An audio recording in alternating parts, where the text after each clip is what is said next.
In this video, we are going to see how to solve a problem based on strings, tension, and gravity. So we have got a heavy sign of mass M, which is held at rest by two supporting wires between two buildings, with each wire is making an angle theta with the vertical, which is shown in the figure. What is the tension in each wire?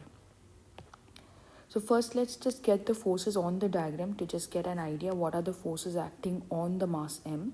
So definitely there is force of gravity, which is mg.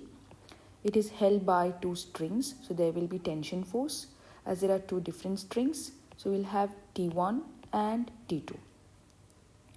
Now let's draw the free body diagram separately for mass M. So we'll have mg, T1 and T2.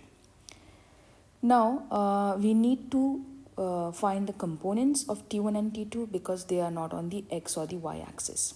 Okay, so we can see here T1 is making some angle, T2 is making some angle, and that angle is given to us in the problem, which is theta. So T1 and T2 are going to make an angle of theta with the vertical.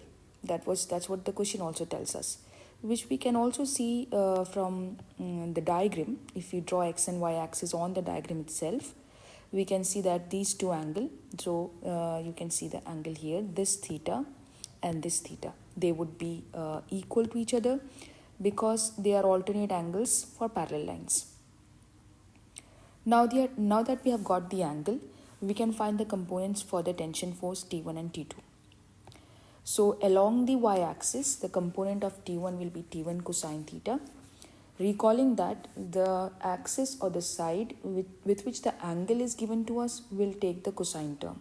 Okay, so y-axis will have here cosine term because it's making the angle theta with the tension. Similarly, T2 will be having a component of T2 cosine theta along the y-axis. T1 and T2 will also have sine components along the x-axis as shown in the diagram. So T1 sine theta to the right and T2 sine theta to the left. Now we know that this system is in equilibrium. So we'll apply Newton's second law for both x and y axis. So for x axis, we can write T1 sine theta is equal to T2 sine theta. One force is to the left, one force is to the right along the x axis, and they must be equal because the system is in equilibrium. Sine theta can be cancelled out. We can see that T1 is equal to T2, and they both can be replaced by T because they are equal to each other. Now along the y-axis, we can see there are two forces in the upward direction and one force in the downward direction. So the upward force should be equal to the downward force because the system is in equilibrium. So upwards we have T1 cosine theta and T2 cosine theta, so we add them, which is equal to downward force, which is mg. Now we can replace T1 and T2 by T because they are equal.